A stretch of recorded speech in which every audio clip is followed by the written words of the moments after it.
ტურიზმის ეროვნული ადმინისტრაციის ხელმძღვანელის თანამდებობაზე დანიშნულიდან დღემდე ჩვენმა შემდეგმა სტუმარმა მის საკურატურო სფეროსთან დაკავშირებული ყველა მიმართულების დარგის წარმომადგენელთან გამართა შეხვედრა. შეიძლება ითქვას, რომ პრეზენტაციები და აზრთა გაცვლა-გამოსვლა ყოველდღიურ რეჟიმში უწყვეტად მიმდინარეობდა. მარიამ ქვრივიშვილმა საკუთარი ხედვების შესახებაც რამდენჯერმე ისაუბრა და კონკრეტული სამიზნეებით ცნობილია.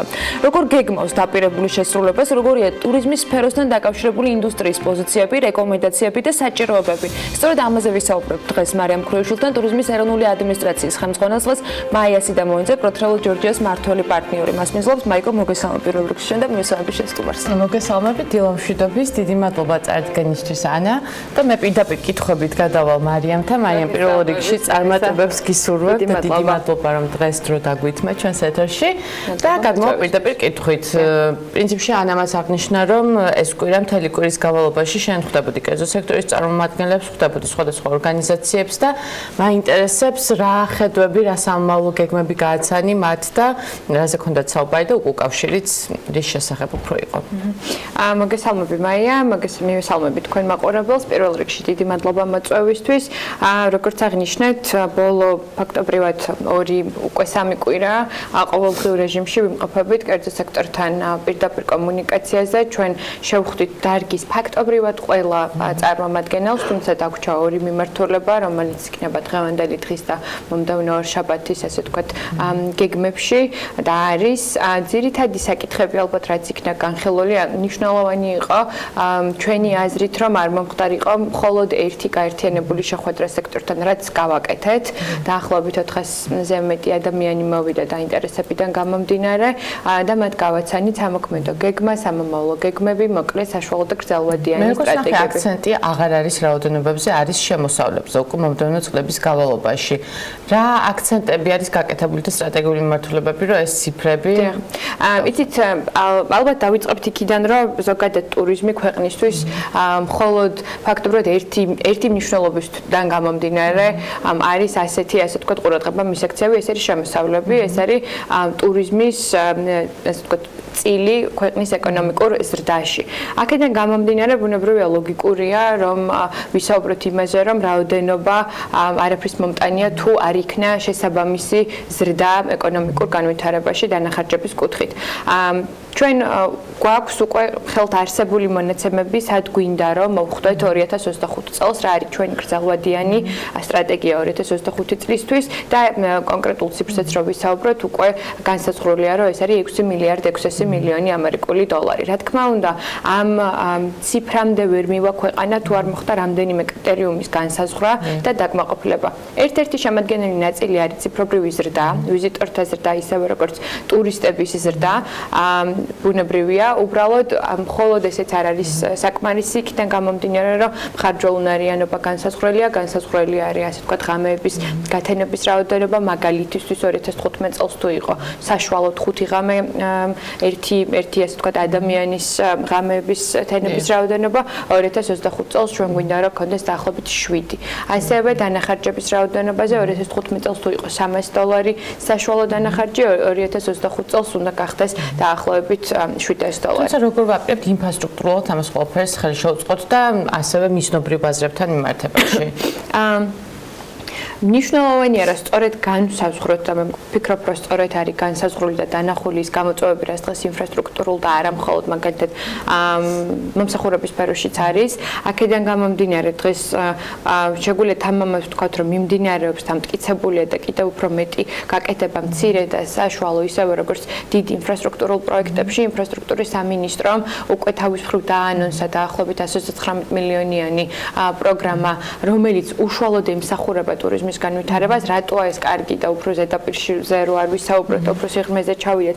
ეს რამდენიმე მიმართულებით წარდგება ტურიზმი. პირველი და უმთავრესი ეს არის, რომ რეგიონში და იმ რეგიონებში, სადაც დღეს ტურიზმი არ არის ისეთი აქტუალური, ან ვერ ჩადის ტურისტი, ან ასე ვთქვათ, არ ჭარბობს ეს მიმართულება, არსებული ინფრასტრუქტურული განვითარების პროგრამა ხელს შეუწყობს დამატებითი ადგილების შექმნას, ტურისტული დამატებითი ადგილების შექმნას, მოხმარდება მუნიციპალური გზების განვითარებას, ისევე როგორც მთავარი მაგისტრალების განვითარებას, ხელი შეეწყობა, ასე ვთქვათ,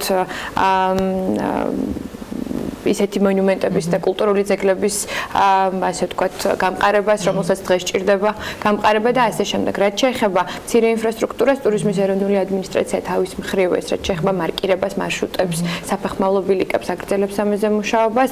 იქიდან გამომდინარე, საბოლოო ჯამში ჩვენი ამავალი მისიაც ის არის, რომ შევქმნათ მეტი ადგილები იმისთვის, რომ მეტ ადგილობრივ მოსახლეს შევქმნათ დასაქმების საშუალება ტურიზმში. არა რომ უფრო მეტი აქცენტი მაგალითად გავაკეთოთ უფრო ევროპულ ბაზრებზე, როცა ვსაუბრობთ ტურისტების მოზიდვაზე ქვეყანაში. დიახ, რა თქმა უნდა, არაერთხელ აღნიშნეთ ჩვენი ასე ვთქვათ ბოლო 3 კვირის ფარგლებში, რომ ჩვენი მისია იქნება, რაც უფრო მეტად შევძლებს დივერსიფიკაცია მოვახდინოთ დამატებითი ბაზრების. დღეს ჩვენ ხედავთ და სასიხარულო რომ მეტი დამატებითი რეისი ინიშნება თბილისიდან და თბილისის მიმართულებით ევროპული ქალაქებიდან, თუმცა რა თქმა უნდა, ეს არ არის საკმარისი. ერთად უნდა ვიმუშაოთ ბევრი იმისთვის, რომ მეტი დამატებითი რეისი იყოს. ჩვენი აქცენტირება აუცილებლად იქნება იმ ბაზრებზე, რომლებიც არის ევროკავშირის ქვეყნები, ისევე როგორც გრძელ და საშუალოვადიანი პერსპექტივით ჩვენ უკვე გამოვყავით, რომ ჩინეთი, იაპონია, ინდოეთი, ისევე როგორც ამერიკის შეერთებული შტატები იქნება. თუმცა არსებობენ მიმდინარე ასე ვთქვათ მეზობელი ქვეყნები, საიდანაც ჩვენ უკვე ვიცით, რომ დიდი ნაკადი შემოდის, მაგრამ ალბათ მნიშვნელოვანია, რომ დივერსიფიკაციის კუთხით დამოკიდებულება შევამციროთ შედარებით რეგიონის ქვეყნებზე ალბათ. ამ კუთხითაც შეიძლება საუბარი, იქიდან გამომდინარე, ზოგადად ყველა ქვეყანა ცდილობს, რომ იყოს მყარი, იმიტომ რომ საბოლოო ჯამში ის მარკეტინგული აქტივობა, რასაც ქვეყნის ბიუჯეტიდან ხარჯავს, უნდა იყოს დათვლადი და უნდა ქონდეს შესაბამისი ამონაგები, რაც არის ტურისტი ჩამოსული და მერე დანახარჯი. შესაბამისად, უბრალოდ ფაქტობრივად ციფრებზე დაყრდნობით, რომ ვისაუბროთ, ყველა ქვეყნისთვის მნიშვნელოვანია არ იყო დამოკიდებული ერთ ან თუნდაც ორ ასე ვთქვათ სტრატეგიულ ბაზარზე. ერთ-ერთი ხმაურიანი პროექტი, რასაც ტურიზმის ეროვნული ადმინისტრაცია წინა წლების განმავლობაში ასე ვთქვათ აკეთებდა, იყო ჩეკინ ჯორჯია. მაინტერესებს შენი ხედვა და იქნება თუ არა წელს ასე ვთქვათ საქართველოში ეს პროექტი განხორციელდება თუ არა. ჩეკინ ჯორჯიას გარშემო მიმდინარეობს მრავალი კუთხით ასე ვთქვათ განხილვა, როგორი ფორმატით, ასე ვთქვათ ხანგრძლივობით, რომელ სეზონზე და ასე შემდეგ. შესაბამისად მე ვფიქრობ, რომ დაახლოებით ალბათ მომდევნო მოკლე პერიოდში უკვე შეგვეძლება რომ კონკრეტულად ვისაუბროთ, რომელი ფორმებით გაგრძელდება, რა მიმართულებით და რაც ყველაზე მნიშვნელოვანია, სწორედ განსაზღვროთ, რომ ეს იქნება ხელშემწყობი ქვეყანაში კულტურული ღონისძიებების განვითარების, ისევე როგორც შიდა და საერთაშორისო ტურიზმის ხელშემწყობი ღონისძიება. და ასევე შენ ამ დღების განმავლობაში შეხვდი, მე მგონი თუ ვწდები კერძო ბინების მეპატრონებს. რასთან დაკავშირებით იყო შეხვედრები, რა გეგმები არის მომავალში და მე მახსოვს ცოტა ხმაურიანი ეთერი იყო წინა ხელმძღვანელობასთან რეგულაციებთან დაკავშირებით და ესეთი ტიპის რეგულაციები კვლავ იგეგმება თუ არის დღის წესრიგში თუ არ არის. პირველ კითხვას რო გავცე პასუხი, გუშინ შევხვდით იმ ადამიანებს, რომელსაც ჩვენ მასპინძლებს ვეძახით, ეგრეთ წოდებულ ჰოსტებს. მნიშვნელოვანი იყო მათთან შეხვედრა და ალბათ ინიციატივა გაჩნდა იქიდან გამომდინარე, რომ ჩვენ აქამდე არ შევხვდით ტურიზმის ეროვნული ადმინისტრაციას, ვთქვათ, როგორც კერძო სექტორის, ასე ვთქვათ, დამაკავშირებელი რგოლის სხვა სტრუქტურებთან, ჩავთვალეთ, რომ მნიშვნელოვანი იყო, რომ ამ ადამიანებისთვის გვეთქვა, რომ ესენი არიან ჩვენი სექტორის განუყოფელი ნაწილი. ათასობით რეალურად ციფრებზე დაყრდნობით, რომ ვისაუბროთ, ეს არის მინიმუმ 22,000 დამატებითი განთავსების ობიექტი და ჩვენ როდესაც მხოლოდ ვესაუბრებით სასტუმროებს ან გესტჰაუსებს, ასე შემდეგ, ჩავთვალეთ, რომ ძალიან სამართლიანი იყო, რომ ეს ადამიანები ოფიციალურად, ასე ვთქვათ, გვეთქვა, რომ თქვენ ხართ ტურიზმის სექტორის ნაწილი და მზად ვართ, რომ თქვენ გვერდით ვიყოთ. გუშინ იყო არაერთი განხილვა, ჩვენ დავინახეთ სწორედ ჩვენი როლი, სად უნდა გავძლიერდეთ მათთან მიმართებაში, ეს არის კომუნიკაცია, ეს არის მათთან გაზიარება იმ გეგმების, რაც ადმინისტრაციას აქვს და ეკონომიკის სამინისტროს, რა იქნება სტრატეგიული ბაზრები, ხედვები, მარკეტინგული აქტივობები, ინფრასტრუქტურული განვითარება, იმიტომ რომ გონია რომ ძალიან სწორი პლატფორმა არის მათი არსებობა საქართველოში, იმიტომ რომ ყველაფერი არის ეგრეთ წოდებულ რივიუებზე დამოკიდებული. და ეს ადამიანები იმდენად მაქსიმუმს აკეთებენ, რომ კარგად და სწორხაზოვნად დახვდნენ ჩვენ ქვეყანაში ჩამოსულ სტუმრებს, რომელსაც ჩვენ ტურისტებს ვეძახით, რომ მნიშვნელოვანია ალბათ ისინი ზუსტად ჩვენთან ერთად ხედავდნენ საითკენ მივდივართ. იყო ასევე მე მგონი რაღაც წყლის ტარიფებთან დაკავშირებული პრობლემები არ ვიცი მოგვარდა თუ არა რეალურად. დიახ. გუშინდელი შეხვედრა იყო ჯანსაღիկიდან გამომდინარე, რომ კარგად გამოიკვეთა ნაწილების სად იყო მის კომუნიკაცია, სად იყო გადაჭარბებული და გამწვავებული პოზიციები, თუმცა გუშინვე და დღესაც შეგვიძლია დავაფიქსიროთ კაფეოთ სემეკის პოზიცია გავიმეორო უბრალოდ მე ამ სიტუაციაში, სადაც ტარიფის გაძვირება არ შეეხებათ იმ ადამიანებს, რომლებიც ბინებს აქირავებენ კომერციული თვალსაზრისით ნებისმიერ ასე ვთქვათ ელექტრონულ და არა მხოლოდ პლატფორმაზე, შესაბამისად ის ნაწილი, რაც ჰიბრიდული ტარიფზე გადასვლას ეხება, ამ ადამიანებს არ შეეხება, რაც მგონია რომ ძალიან კარგია და მათთვისაც გუშინ ეს იყო ძალიან სასიხარულო და საკმაოდ პოზიტიური გაგრძელება, იმიტომ რომ საბოლოო ჯამში ადმინისტრაცია, როგორც ასე ვთქვათ, ტურიზმის მიმართ მომუშავე სექტორი, ჩვენ ვფიქრობთ, რომ რაც უფრო მეტ ადამიანს მივცემთ საშუალებას, რომ ბიზნესი აკეთოს ამ სექტორში, იყოს დასაქმებული, მით უფრო კარგია. და რა ხედავთ კონკრეტულად რეგულაციებთან? არის სხვადასხვა ტიპის რეგულაციები, აქ საგადასახადო ნაკლებად იგულისხმება არის გიდებთან მიმართებაში, სასტუმროებთან და ასე შემდეგ. გუშინ გიდებსაც შევხვდით და რა თქმა უნდა ყველა შეხვედრაზე დგება ეს კითხვა და ვფიქრობ, რომ ძალიან სწორია და სამართლიანია, უბრალოდ როგორც მოგეხსენებათ G4G-ის პროექტის ფარგლებში მიმდინარეობს ტურიზმის ეგრეთ წოდებული პოლიტიკის განსაზღვრაზე მუშაობა. ამ პროცესში იყვნენ აქტიურად ჩართული საერთაშორისო ორგანიზაციები, ადგილობრივი სტრუქტურები, ისე როგორც კერძო სექტორი. დღევანდელ დღეს ეს პროცესი არ გასულა ბოლოსკენ, ეს ჯერ კიდევ რჩება სამუშაო პროცესში, უბრალოდ სად არის ჩვენი პოზიცია ძალიან მკაფიო, რომ ნებისმიერი სახის უბრალოდ რეგულაცია ცოტა ისეთი სიტყვა, რასაც მე ძალიან არ გამოვიყენებდი, იმიტომ რომ ზოგადად ყველა სახის რეგულაცია რაღაც მხრივ არის შემაფერხებელი ბიზნესის წარმომადგენლებს, ამიტომ ჩვენთვის მნიშვნელოვანია, რომ თუ იქნება რაიმე სახის, ასე ვთქვათ, პოლიტიკა ტურიზმში განსაზღვრელი, ეს უნდა იყოს პირველი დამოკიდებული და დამყარებული სხვა ქვეყნების ძალიან სწორ მაგალითებზე და მეორე მთავარი ამოცანა უნდა იყოს, რომ როგორ შევქმნათ პოლიტიკა, რომელიც დაგვეხმარება მომსახურების ხარისხის გაუმჯობესებაში, მაგრამ არ შეუშლის ხელს იმ ადამიანებს, რომლებიც მაგალითად დღეს იწყებენ მცირე კაპიტალით. განათლებაც გარკვეულწილად პრიორიტეტი იქნება. საგანმანათლებლო ნაწილში ეკონომიკის სამინისტრო მინისტრმა თავის მხრივ დაანონსა წლის დასაწყისში დიდი რაოდენობის ადამიანის 11,000-მდე ამ ადამიანის გადამზადება, სადაც ტურიზმის წილი, რა თქმა უნდა, შედის. ჩვენ გავუსაზღვრეთ განათლების სამინისტროსთან და კერძო სექტორთან ერთად ტოპ დაახლოებით 10-12 პროფესია, სადაც ყველაზე მეტად გვჭირდება ამ ტენდენციურია, ეს არის ეგრეთ წოდებული food F&B სუპერვიზირება, მენეჯმენტი, შეიძლება იყოს გამყოლი გიდები, რომლის ასე ვთქვათ, სამთო გამყოლი გიდები, ინგლისური ენის კურსები და ასე შემდეგ. შენ ახლა ახსენე G4G და ახალი ტურიზმის პოლიტიკა. თუ ვწდები ფაქტიურად ახალი საკანონმდებლო ჩარჩო მზადდება. როდის შეიძლება მაგალითად ამასთან დაკავშირებით სიახლეები უკვე საჯარო იყოს? დიახ, როგორც მოგახსენეთ, მიმდინარეობს ამაზე მუშაობა, ჩართულები არიან ექსპერტები მუშაობენ. როგორც კი გვექნება, ასე ვთქვათ, რა თქმა უნდა, ეს არ იგულისხმება, რომ 1 წლის და 2 წლის პერსპექტივა არის. მომდევნო უახლოეს პერიოდში უბრალოდ ისევ გაგრძელდება სამუშაო პროცესში, დაიდება რეკომენდაციას გაუზიარებთ კერძო სექტორს, ისევე როგორც სხვა საჯარო სტრუქტურებს და იქიდან უკვე დავიწყებთ რაღაცა მიმართულების გამოსავლების პოვნას. და ბოლოს ამ კვირის განმავლობაში ძალიან ბევრ კერძო სექტორის წარმომადგენელს შეხვდი. მაინტერესებს ძირითადი პრობლემა მათი მხრიდან რა იყო დასახელებული და რეალურად რა პრიორიტეტული მიმართულება გამოისახა მათი მხრიდან? ალბათ 3 პირველი და რასაც დღეს უკვე შევახეთ, ეს არის მომსახურების სფეროს გაუმჯობესების გამოწვევა. მეორე იყო ინფრასტრუქტურული ნაწილი, რაც შეეხებოდა ალბათ უმთავრესად ყველა შეხვედრაზე ეს იყო სველი წერტილების საკითხი, რომელიც წლიდან წლამდე აქტუალურია. უმჯობესია რომ მე გავაჟღერო.